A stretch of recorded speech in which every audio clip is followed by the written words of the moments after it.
I am a nurse and also a health visitor. Um, I have taken my camera off because I can't seem to see the PowerPoint with the camera on. So, like Nicola said, put any questions in the chat. I can't see that either. So maybe, I don't know, Nicola, if you want to, because there's quite a lot on the call, do them all at the end, maybe. Yeah, Um, that works for you. yeah, and I've left time, so any questions, yeah, at the end. I could talk about safer sleep for ages, and I'm really passionate about it. And I'm very aware that this is for non-health professionals. So I've tried to keep the messaging really clear and concise. But if you have any specific questions about any elements of it, I'm really happy to have those at the end and go into more depth about any bits at the end.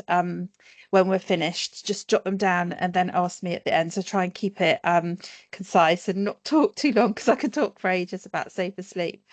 And if anyone puts their hands up, I can't see any of that either. So I just plow on. Also, the moving of the slides is a little bit slow. So just at the beginning, self-care and support. I'm aware that this is a very emotive topic, and I'll be talking about the risks of a baby dying unexpectedly. And so this may bring up feelings and emotions. And so it's just to say, please get support from your team leaders after the training if you feel that you need it. Nicola and I will also stay on the end of the Teams call at the end if anyone wants to talk. And you can always email me and have a chat about something that may be specific to you afterwards. My email address is there. I'm aware that you may work in a team that has been affected by the sudden death of a child or have had contact with it. And so, yeah, please shout and get support. So, firstly, just a little bit of terminology, and some of the terms that we use can be similar and different. So in this presentation today, I will predominantly use SUDI, which means the sudden unexpected death in infancy. And you might hear people talk about SIDS or interchange them or use them together, or research talking about SIDS. And so SIDS really is a subcategory of SUDI. So it's a category of a sudden unexpected death. And it will be where no cause can be found, such as there might be an unsafe sleeping environment or a risk factor was identified. But where nothing is identified, you might see the cause of death given as SIDS. And then just to highlight cot death. And so cot death has previously been used a lot in the past, and I still hear people using cot death a lot. And we try to tend not to use the term cot death, because of course babies don't just die in cots, they die in all sorts of places. And so using the word cot death would perhaps make people think that, oh, all the safer sleep is only sort of applicable to babies in cots. So why are we talking about safer sleep? It's the most common cause of death for infants between 1 and 12 months. And so in 2021, and these are our last lot of sort of big statistics nationally, it takes a while for things to catch up, but in 2021, 182 sudden infant deaths were recorded for the entire UK. And so to break that down, that's approximately 3 babies a week dying from SUDI.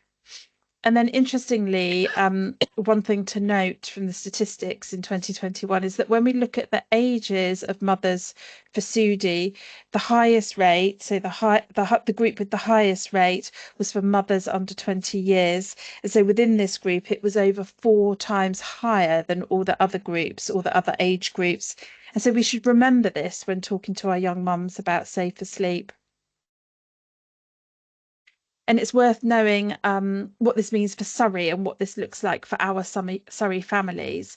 So we did a thematic review and looked at SUDIs between 2014 and 2022, and there were 26 babies that died from probable SUDI, and so that's really is quite a significant number. If you were interested and you wanted to look at this in more depth, and we can put this in the chat if it's helpful, you can find all the information about our SUDI thematic review from this link. And actually, it's really easy. If you probably were just to Google SUDI Surrey audit or thematic review, actually, it's the first thing that pops up. So it's always good to start with the basics and what the best practice is. And one of the most important things I'd love for you to remember from the training today is that babies are safest at sleep on a firm and flat surface that is clear and always on their backs. So firm, flat, clear, and on their back. The back bit, you may remember the Back to Sleep campaign. Some of you might not. And after the Back to Sleep campaign, which was run by Anne Diamond, the rate of SIDS has reduced by 81% since that campaign. So it's really, really effective to put babies onto their back. And so when thinking about these main principles, we're thinking that it's for every sleep and not just at night, because babies sleep in the day and not just at night. And so we're talking about safer sleep for all scenarios. And when we think about all of those scenarios and we try and think about firm, flat, and clear surface, I appreciate there is a lot of equipment on the market, and we'll try and look at some of those today and what I think about the most popular things on the market, and asking, is it firm? Is it flat? Is it clear? And trying to apply these principles to everything that you may come across today. So, safe sleep advice can be given at any contact with a family and applies to all sleeps, as we've talked about. And so, this might be in a car seat, in a waiting room, it could be in a pram whilst you're in a playground. And obviously, everyone that's in the training today will be from all sorts of specialities, and you may come across families in all different scenarios. And it's thinking about how we can apply these safer sleep messages to when and how and where we might meet our families and what messages we might get across. And thinking about safer sleep isn't just about what we do at home or what a family might do at home, and not just about what they might do at night. It's about all scenarios, all situations where families might be putting their child to sleep. So, what are the risk factors? The risk factors for SUDI: smoking, young mothers under 20, and we've talked about that being the highest group, baby's low birth weight, they're premature, and then we'll talk more in depth about alcohol, drugs, co-sleeping, sleeping positions, temperatures, and equipment. And I'll go through them as much as I can in the presentation without overloading you. So we completed an audit in 2022 and spoke to families in clinics across Surrey. We asked them what they knew about safer sleep, if anything. And as you can see from the graph, lots remembered feet to the foot of the cot, and I think that's a quite catchy, easy one, feet to the foot, or on backs. But the important risk factors that we really need to press are smoking, alcohol. And you can see from this chart that actually smoking and alcohol was one of the things that families couldn't recall being spoken about or couldn't remember anything about it. And right down at the bottom there, about prematurity, families couldn't remember anything being spoken to them about these risk factors. And we know that thinking about these high risk factors, smoking specifically, that over a third of SUDI deaths could be avoided if no women smoked during pregnancy. So as we go through the risk factors, think about the situations that you may meet families in and what it might look like for you in your profession, or, when you might get the opportunities to talk about safer sleep. All of these situations on this slide would need a conversation with that family. And hopefully by the end of this session, you'll be able to confidently recognize why we might want to have a conversation with a family if you notice their baby or notice them sleeping like this. So temperature, room temperature should be between 16 and 20 degrees when babies are sleeping. So I'd always recommend a portable room thermometer as being a good idea, because remembering babies don't just sleep in cots in the bedroom at night. They may be downstairs, they may be over at grandma's house. And so the temperature also is ever changing. And what a baby would need today might be different to next week. In the last few days, it's been quite cold and it's getting colder. And so this is problematic. And it's certainly problematic when we're thinking about using car seats and prams. Car seats can be quite padded, and babies can overheat really, really quickly, especially when they're overdressed. And so also then thinking about our car seats and prams, we go back to, is it firm? Is it flat? Is it clear? It's a no. It's a no for all of those. And therefore, close observation is required when babies are sleeping in prams or car seats. And then you add into that the temperature, so what the temperature might be outside or inside, or is it winter or it's summer. And so that baby might be in a pram suit with fleecy blankets over the top. And so in the winter, the temperature outside, say, might be 7 degrees, but inside with the heating on, it's probably 20 degrees. And so maybe this family's just walked into clinic with a baby in a car seat in a fluffy pram suit, and the clinic temperature is over 20 degrees, and you don't have a coat on and you don't have a jumper on. So that's making you think, well, is that baby overwrapped? Is it too hot? Also, I know that it's not firm, it's not flat, it's not clear. And so actually this is a situation that this baby needs to be observed all of the time. And perhaps I might say to the family, oh gosh, it's quite warm in here compared to what it is outside. Do you want to unwrap your baby, or do you know the risks of baby overheating? Or, oh, it's quite warm inside. Should we just take the extra blanket off of your baby? Or do you want to unzip their pram suit? And start thinking about today how you might open those conversations up and how you think you might want to say to a family about safer sleep when they're in your waiting room, and the words that you might use, or how you best want to approach that. And in the picture there in the right, blackout covers for the sun, they're a big no. And so you often see families walking around with these, and they're sold as sunscreens, and they clip on to the prams and completely cover them up. And they think, great, baby's not getting any sun, or they're not getting sunburnt. Actually, they create a sauna within the pram, and there's no airflow. And so be curious about this, open the conversation, and start talking to families. Well, actually, did you know that the blackout covers on prams are not advisable? And within the safer sleep guidelines, they advise actually not using these black covers. And umbrellas or hoods, or just moving your baby around, is much more advisable. And it's about the temperature, and it's about the heat, and it's about your baby overheating. And we know that while you've got the black cover over, you're not observing your baby for that sleep for the whole time, because they're blacked out and covered up. And going back to, is that pram firm? Is it flat? And is it clear? And that's a no for all of that. And so that sleep should be observed. We talked a little bit about this coming inside. And so that might be, I don't know, coming into wherever you're working. And don't wake the baby. Bringing the baby, all wrapped up, covered up in blankets and pram suits and hats from the cold outside, coming inside, and don't wake the baby. Gently lift the car seat or push the pram inside and leave them asleep while I do X, Y, and Z. And so that's a never do this. SUDIs can happen anywhere. Is that pram? Is that car seat? Is it firm? Is it flat? Is it clear? No. Will this baby get hot? Yes.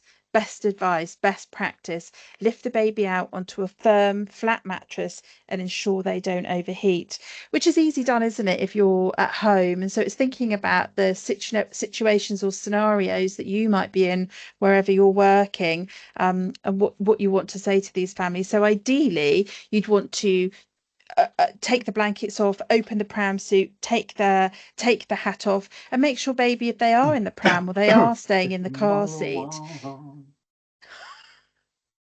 is to think about keeping them cool, and thinking about making sure that they can watch that baby all of the time while it's in the car seat during your contact.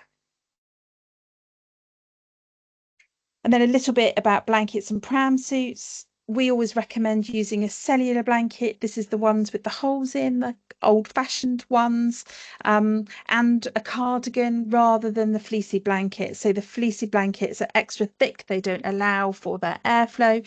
Lots of them are very pretty and very lovely and can be personalised. But we would recommend the cellular blankets for good airflow and reducing the temperature. And it's worth thinking about, don't double up on these blankets. So often you see with the car seats or the prams a beautiful fleece blanket, but because it's it's bigger, it doesn't fit into the pram or the car seat, and therefore it's folded 2 or 4 times um, to fit nicely snugly into the car seat. And so actually that's 2, maybe 4 layers of blanket over that baby. And if it's a fleece blanket and tucked in around the car seat or pram, that allows for no air transfer, and that baby can easily overheat. So we know temperature is a risk factor for sudden death. And then sleeping bags. Sleeping bags should always be the lowest tog possible. And therefore, if you've got a low tog, you can layer up the baby, whereas the tog of the sleeping bag can't be changed. It remains the same. So I'd recommend the lowest tog, and then using a vest with a baby grow and maybe a cardi rather than increasing the tog on the sleeping bag. And you can change that then day to day as the weather changes, review what the weather's doing, the temperature's doing, and you can take the cardi off, or have the baby just in a vest if it's really hot outside and a sleeping bag, or really hot inside and just a sleeping bag. And so I'd be more inclined actually to use a cellular blanket than a sleeping bag, because the cellular blanket's good airflow, and you can take those off easily. But I get it, sleeping bags are really popular, everyone has them, and understand that as babies move around more in their cots or cribs, the sleeping bag is attractive because it stays on the baby. And so all of these sleeping bags in this picture don't meet current standards. And so either there is no tog rating on them, or their fastenings and buttons are not safe, or the opening is too big and a baby could slip down underneath the sleeping bag. Um, and so it's just about just highlighting this to parents, that actually there are some guidelines around sleeping bags. These can be found on the Lullaby Trust website, and just thinking about why we're buying the sleeping bag that we're buying, and is it because it's really cute, or that you've seen it on Instagram? Actually, it's just really, really hot, and not recommended at all. And so if something is advertised, we often see things advertised on the internet, some of these companies, if it's advertised, it will help your baby sleep or sleep for longer, it's probably not true. And the chances are it's not safe either. And so really we shouldn't be following something because it says it helps our baby sleep for longer. What we should be looking at is safety, and is it safe? And then sleeping position, going back to, is it firm? Is it flat? Is it clear? Are they on their back? And so the risk of SUDI increases 6 times if a baby's on their front. And so never ever recommend a seat positioner. They're not firm, they're not flat, and they're not clear. I'll talk about a little bit more about seat positioners as we go. Um, and so the position that a baby should be in is always on their back, feet to the foot of the cot, making sure that covers cannot go up over their face. Babies should never be on their sides or on their tummies.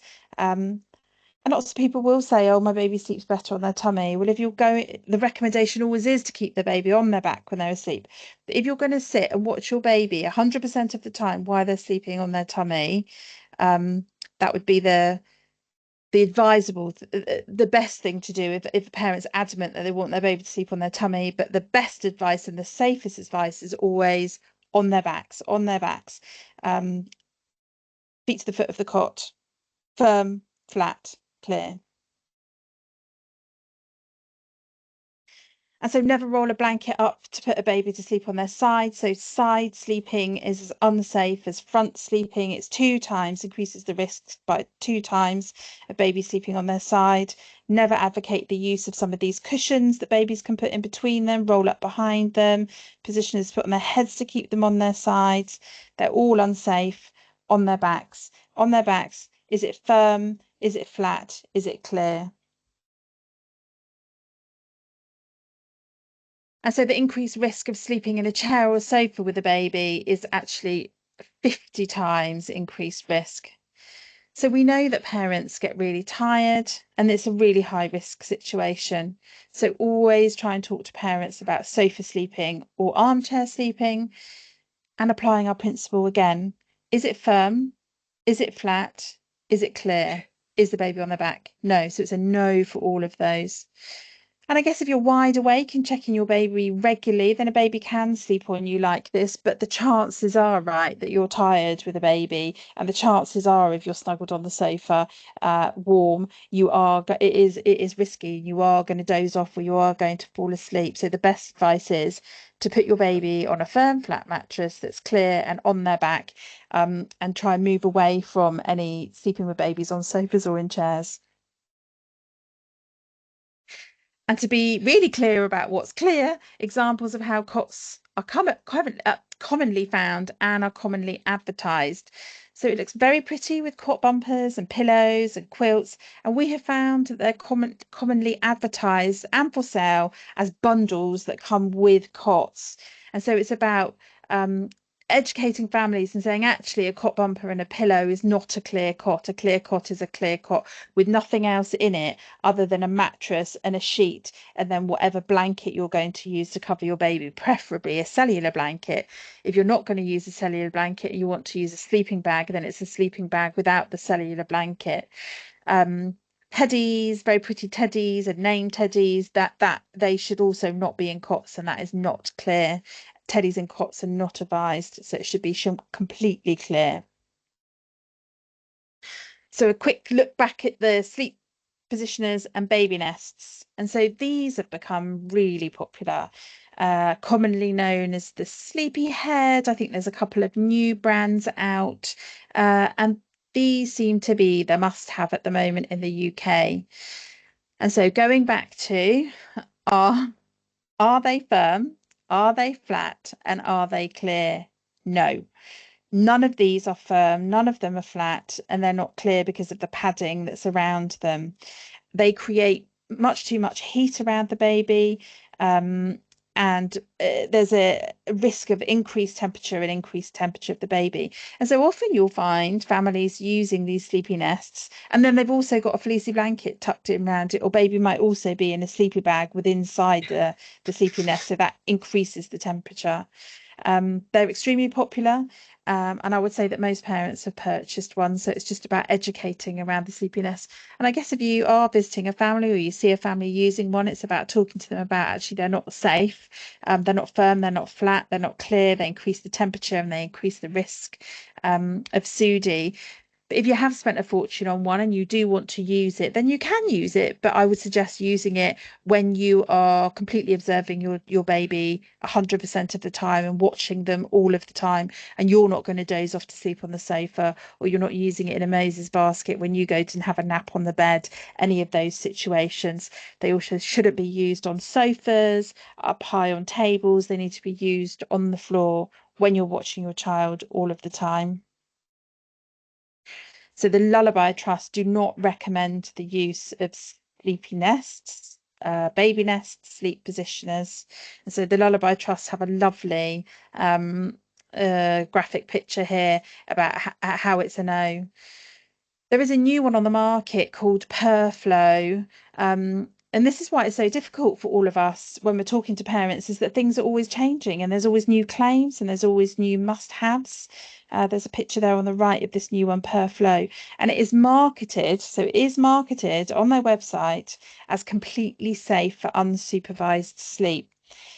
But when I look at the website, it's quite contradictory on its safe for sleep advice, and it's not a safe sleeping space. It's not firm, it's not flat, and it's not clear. And so the Lullaby Trust have in on some of their forums talked about the Perflow and said that it doesn't actually follow their guidance. They wouldn't advise its use, and just refer you back to all the information on the Lullaby Trust that talk about safe sleep and all of the things that I've talked about today. So you can always visit the Lullaby Trust. There's a wealth of information on there. So in our thematic review, going back to when we looked at between that time period, babies that died from sudden unexplained death, we found that a massive 80% of babies that died from SUDI were in an unsafe sleeping position. So that's 80%. So I've talked about the Lullaby Trust. If you have a family that may be struggling a little bit with equipment, or they don't really know what they're buying and can't afford to buy new things, or just struggling a little bit, the Lullaby Trust offer a bedtime bundle.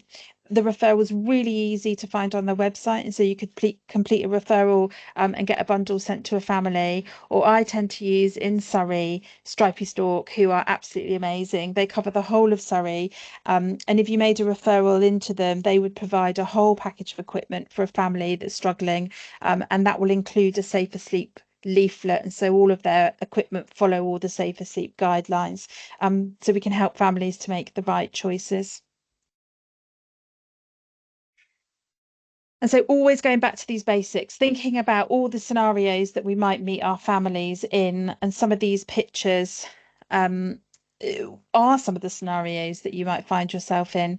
And so it's thinking about, is it firm? Is it flat? Is it clear? Have you just walked into this family and the twins are in rotating, moving, vibrating, heated, pods, and mum is busy in the kitchen doing the cooking.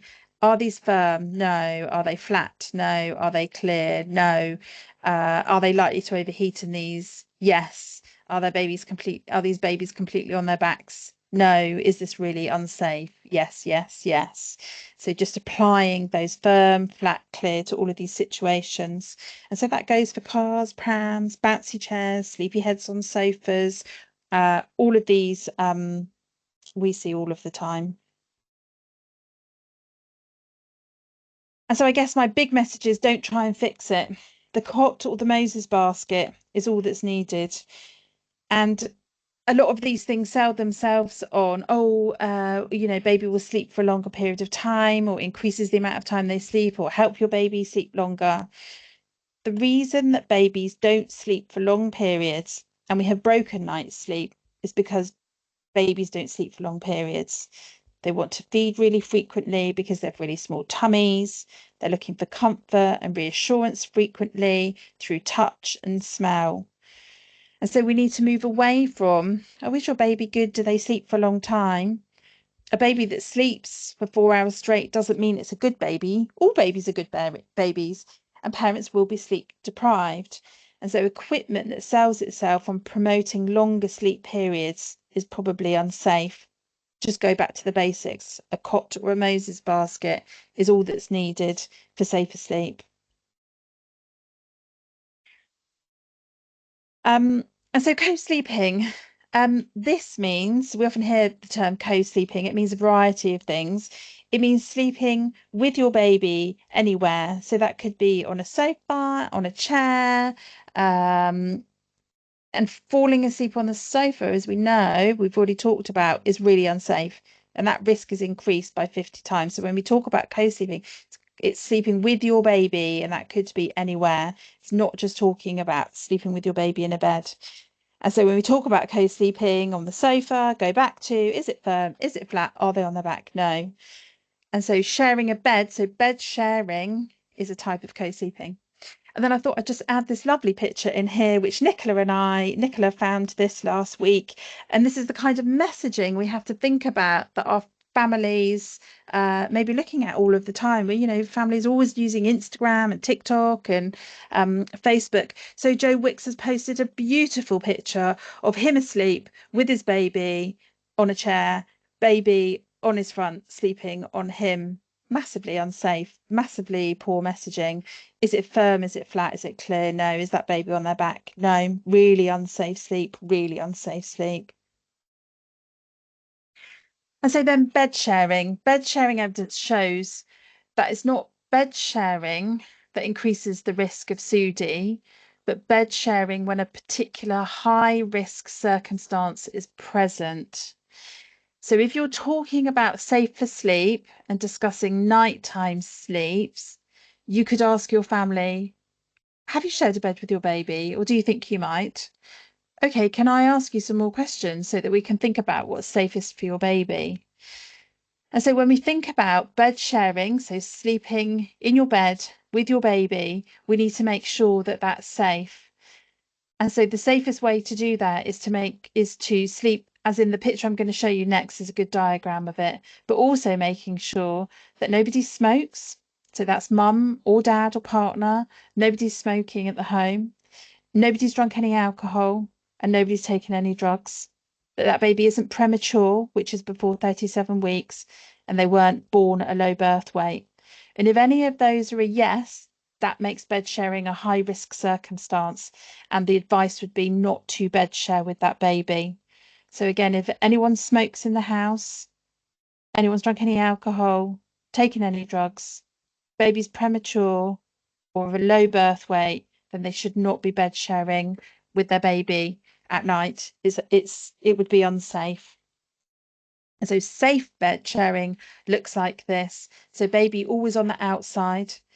Baby should not be in between the parents. They shouldn't be propped up on any pillows, not under any duvets. It should be firm and flat and clear. And so parents' duvets shouldn't be over the baby as well. They should have their own separate sleeping bag or cellular blanket. Need to think about the temperature, making sure the room temperature is between the 16 and 20, not too hot in there, making sure the position, baby's on their back, it's firm, flat and clear. And then the no's are drugs and alcohol, smoking, prematurity and low birth weight. So breastfeeding. It's important to recognise that breastfeeding is a protective factor and should be encouraged. Safe sleep is not to discourage breastfeeding, and we do recognise that lots of mums who are breastfeeding want to bed share with their baby and breastfeed and bed share with their baby at night. And so it's just about returning back to this and making sure that a breastfeeding mum is bed sharing in this way. It looks like this, and that even if they're breastfeeding, if they have taken any drugs, drunk a glass of wine, smoking in the house, or had a premature low birth weight baby, then actually bed sharing isn't safe, even if they are breastfeeding. And thinking about if a breastfeeding mum's been to a party or an evening out and has had some drinks, any alcohol, reminding that co-sleeping is a no for that night. Breastfeeding is a protective factor, but it doesn't mean that safer sleep shouldn't be followed. And so we know that breastfeeding for the first 2 months reduces the risk of SIDS by half. And then smoking. Smoking is still the single biggest identifiable risk factor for poor birth outcomes. Babies are at a greater risk of SUDI when a mother smokes during pregnancy or if there's smoking in the home. And so an estimated 1/3 of SUDI deaths could be prevented if mothers did not smoke. So in our Surrey thematic review, it showed that of those babies that we looked at between that period, that 60% of babies lived with a smoker in-house. And so that's quite a big statistic. And I think now in Surrey, it's antenatal booking that you will automatically be referred into smoking cessation if you are a smoker. And so it's a opt out rather than an opt in, and that's to try and get any smoking pregnant mums into smoking cessation sessions. And then just a little bit there about vapes. We still don't know about vapes and all the different types of vapes and all the different chemicals in vaping and e-cigarettes. But what we do know is that a large majority of them do still contain nicotine. And the research links nicotine to impaired arousal, which could be related to SUDI. So it would be the recommendation that if families are using e-cigarettes and vapes, then we would go back to, if you are thinking about bed sharing with your baby and you vape, the advice would be not to bed share because that vape may contain nicotine. We don't know what it does and doesn't contain. Alcohol, drugs and smoking. This highlights the risk of bed sharing or co-sleeping with the added risk of smoking or drug taking. And so most families that I visit following the death of their baby didn't realise that what the risks were of smoking and SUDI. And that's not because they weren't told at some point. They just didn't absorb it or they didn't understand exactly what it meant. So we need to think about the language that we might use when talking about safer sleep and smoking or drug taking. And not doing the don't do this, don't do this, don't do this, because the don'ts are often forgotten. What we need to try and do is enter into a conversation that's specific to that family. It's about being curious, asking questions. What's your plans for where your baby's going to sleep? And because you smoke, the risks of your baby dying unexpectedly is greater. So we need to think about it carefully, don't we? Um, and just to say, it's also okay to use the word dying. You can use that word when talking to families. Um, and I guess if you're feeling like this conversation is going to be a bit complex, and needs some health professionals' input, then you can always refer back into the Health Visiting Service in Surrey. And so they have an advice line. The numbers there, it's really easy to find online. You could just put Surrey Health Visitor Advice Line or Surrey Health Visitor Contact, and that comes up. And you could refer a family back into the health visitors and ask for some safer sleep discussions. Obviously, you need to get consent from that family before you phone. But the health visitors would welcome a referral if you felt that things were unsafe and they needed a better discussion with a health professional.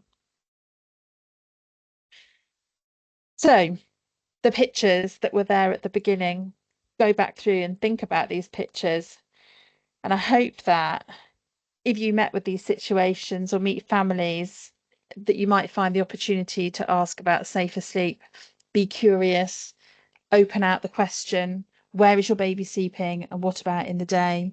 So all of these pictures have are not firm, are not flat, and are not clear. You've got a baby on their side with a kind of sleepiness inside the pram, wrapped up with a fleecy blanket.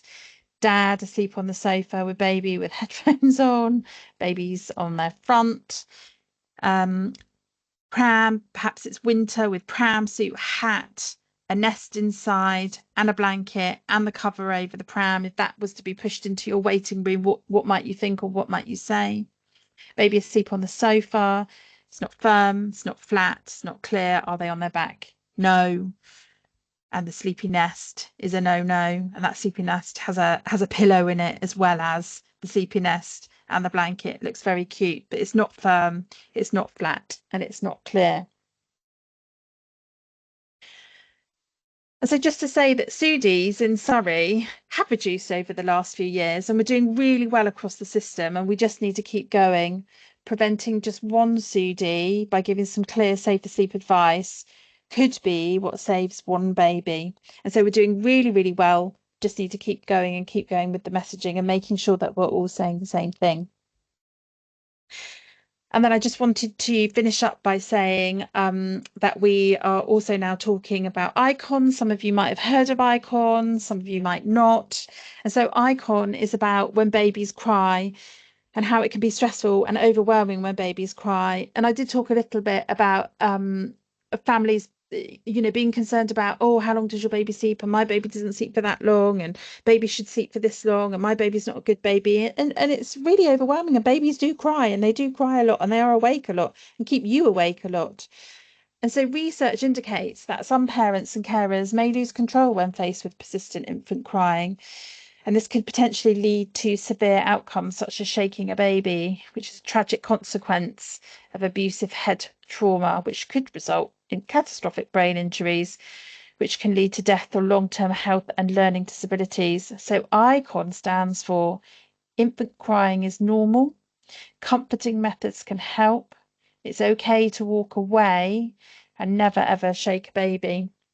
And from September the 23rd to the 27th is Icon Week, which is going to be dedicated to raising awareness about infant crying and how to manage it, supporting parents and carers, and preventing serious injuries, illnesses, and even fatalities by the abusive head trauma.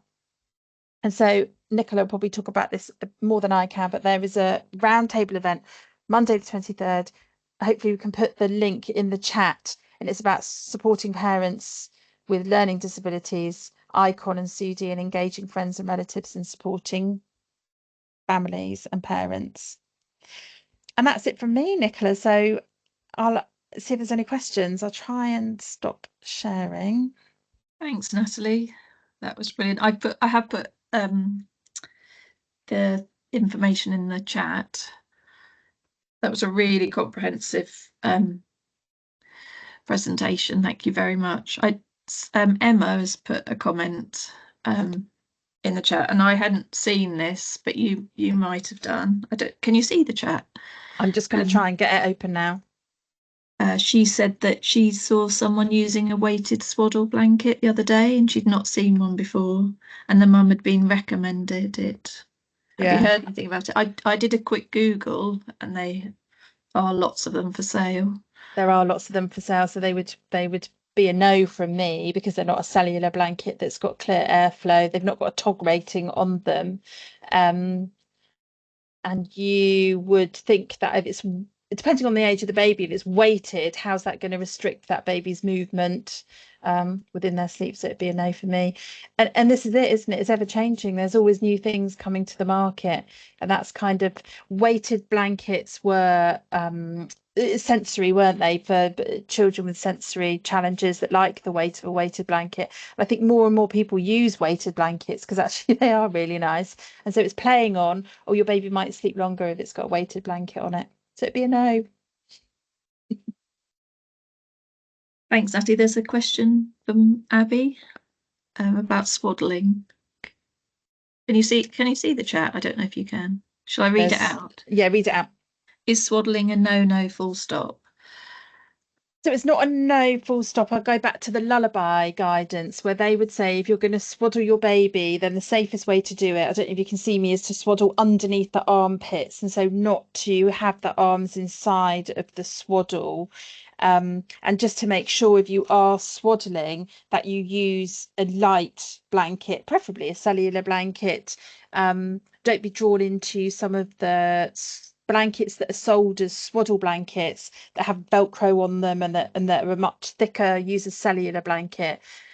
But I suppose it's talking about why you're using a swaddling, why do you want to swaddle? Because ultimately it'd be to make the baby feel much like they would feel in a baby nest. So this whole kind of cocooned, roasty toasty, snuggly, um, and it could increase the temperature within the sleep environment, which is why they say have the arms out and just do it underneath, and so there's a bit of movement and flow of air. So they can use them, but don't put the arms in. And then talking about why can we just try the cellular blanket over the top, and also a conversation about if you're swaddling a small baby that can't move, what happens when that baby does start to move, and then they throw themselves out of the swaddle and then get upset and wake themselves up because they're used to being swaddled. You get into a bit of a vicious cycle with that. Yeah. Thanks, Natalie. And then Amy had made a point, which I know you said before as well, but some parents get confused if their baby's been in SCABU. The ward keep the babies wrapped with warm blankets, etc. Yeah, so as soon as they come out of SCABU and go home, then it's to follow the safe asleep advice. And that the special care baby unit should be saying this when they leave.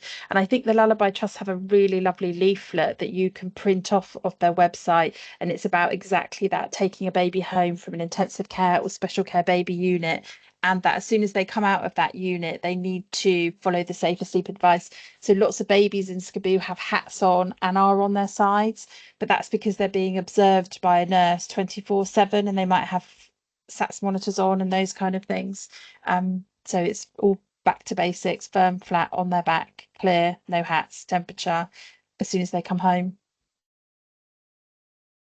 Thanks. And then Andrew's asked, is there guidance on how long a baby should be in a car seat given it isn't a flat surface?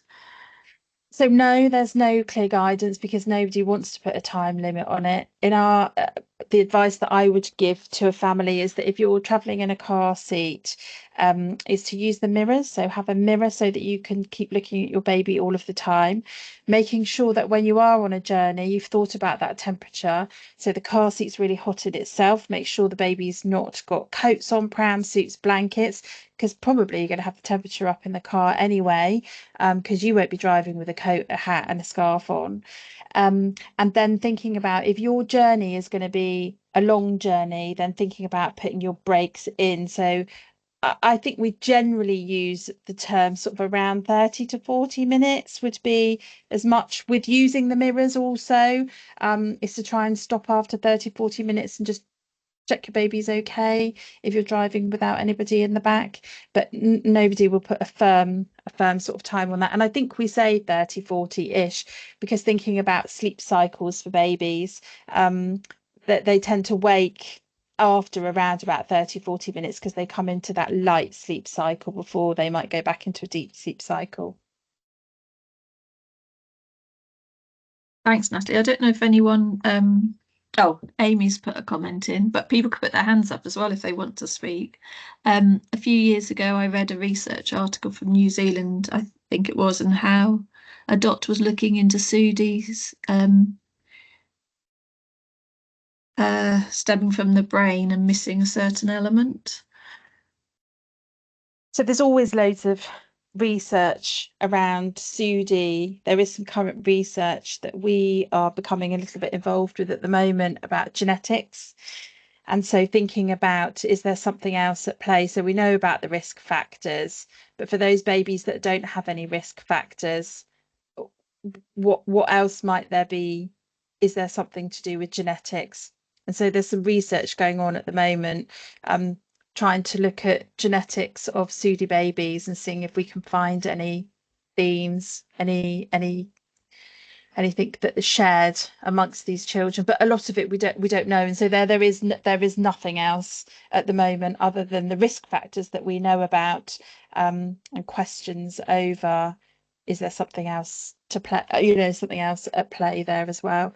There was some research that was funded a little bit, I think, with the Lullaby Trust a while ago, and they were looking at infant newborn hearing tests, but that's all been proven to be not relevant. Thanks, Natalie. Casey's got her hand up.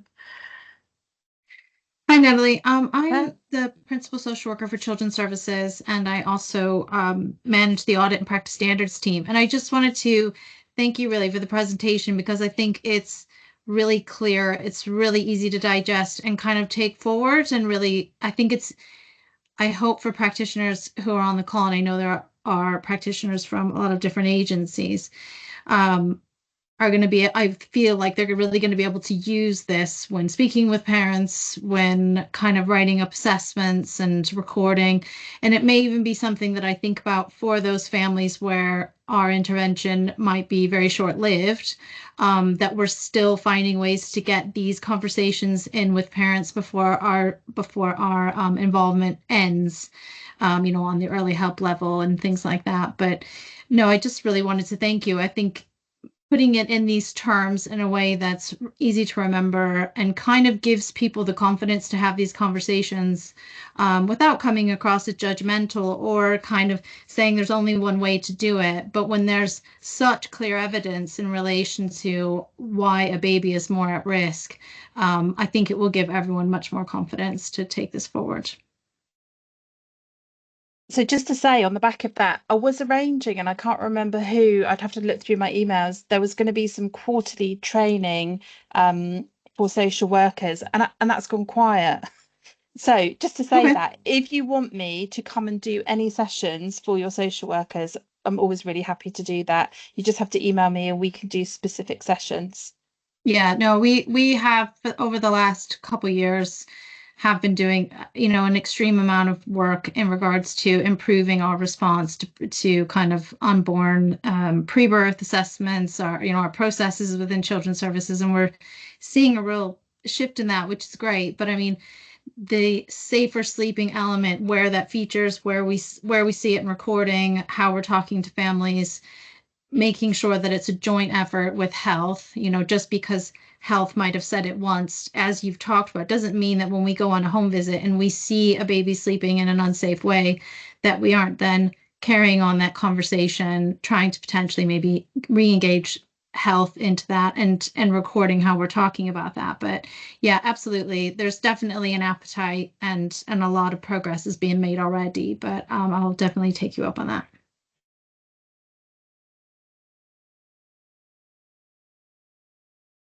Thanks, Casey. Laura's asked, is the offer of training something we could join up and offer to West Sussex social workers?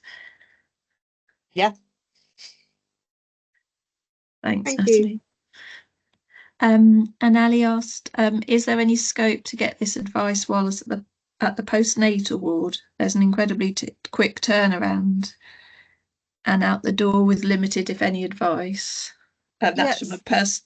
nor recent Yeah. experience. Yeah. We do talk to the hospital trusts and the midwives. They do have their own in-house training. They are talking to families antenatally with safer sleep messages, and doing a checklist on discharge, and talking about safer sleep. I don't know about how robust those are and audits that are being done for those. I wouldn't like to comment on inpatient.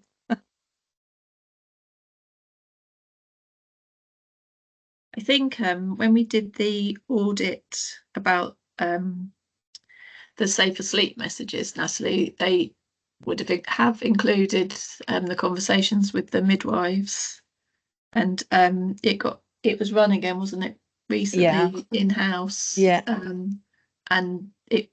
And the results were the same as the audit we'd previously done about parents not recalling the conversations. Yeah. Avril did say that Pan Sussex are running Safer Sleep, and that social workers are welcome to join them. So Ali, Laura, it might be worth speaking to Avril as well about that.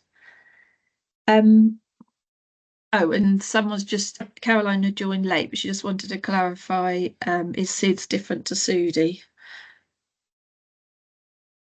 Because she missed the beginning. Yeah, no, I'll just go back to my terminology. So SUDI is sudden unexpected death in infancy, and SIDS would be kind of a subcategory of SUDI. And so SIDS would be where no cause, such as unsafe sleeping environment or risk factors, were identified. You might see SIDS written, but it's kind of a subcategory within the SUDI. So we tend to use SUDI all of the time, and then there's no misinterpretation of it. We should say, Caroline, there's no such thing as a silly question. We always like a question. I don't know if anyone's got any other questions. If anyone wants to put their hand up and speak, ask Natalie anything. Well, we've got her on the call. Amy's put her hand up. Hello, sorry, my camera's not working because my laptop's decided to break down on me. It was just a quick, intriguing question about over COVID. Was there any difference in statistics regarding more or less or anything like that? No, Nicola's Yes. probably better about statistics. Do you want to answer that, Nicola? I was thinking, I think our rates down. are going down. Yeah. Mm-hmm. Rates going down. I wonder if also whether parents are around a bit more to observe their babies as well, because there's an issue, isn't there, about babies sleeping in different rooms, but maybe they're around a bit more. Yeah, working from home. Yeah. Things like that. That's what I was hoping there'd be obviously a positive of Yeah. the terror that it caused. But yeah, I didn't know if that would be any different. But it's been really, really insightful. Thank you, Natalie. It's really, really appreciated. Thanks, Amy. I think someone's just asked there, what about babies who sleep in baby carriers? And I guess you mean like the on the front baby carriers. And so we would say it's not firm, it's not flat, they're not on their back. So you need to observe the baby all of the time while they're on the front of you. And small babies, you always want to try and lift their head a little bit. So it's quite easy for them to get scrunched up like this with their head down in the baby carriers. And so it's about making sure you've got good skin to skin contact so that you can feel your baby against you, making sure that their head's up and their airway isn't down, and observing them all of the time while they're in the carrier on you. And thinking about overheating, because again, you can be, wrapped up against you're quite warm. And then if they've got if you're outside walking with a carrier, if they've got a pram suit on, too hot. So thinking about the temperature. Thanks, Natalie. And Michelle has asked about the leaflets with the red book. We have in Surrey paid for an extra sheet to go in around safer sleep, and it's it's an assessment really, and a conversation with parents about safer sleep, and it's supposed to be completed by a health professional, and that's when we did the audit, that's where we found that the sheet wasn't being completed. So there might be that obviously health professionals are having these conversations with parents, but it wasn't being documented, and parents couldn't always recall the information. I think now we've moved to a lot of electronic information, there are a lot fewer leaflets available for parents, which is obviously better for the environment in lots of ways, but also doesn't give parents who might not have access to the web really a way of reading that information, especially not in an accessible form. So that's always difficult as well, isn't it? Has anybody got any other questions for Natalie?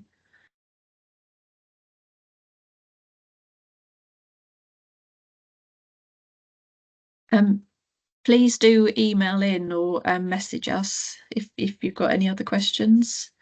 It's been really wonderful to see so many people here today, so thank you very much for taking the time to attend, and thanks Natalie for taking the time out of your day to come and present. It was great to have your expertise here. You're very welcome. You know, I like talking about safe sleep. Oh, we're really grateful that you came. Thank you. And please do get in touch if anyone's got any questions.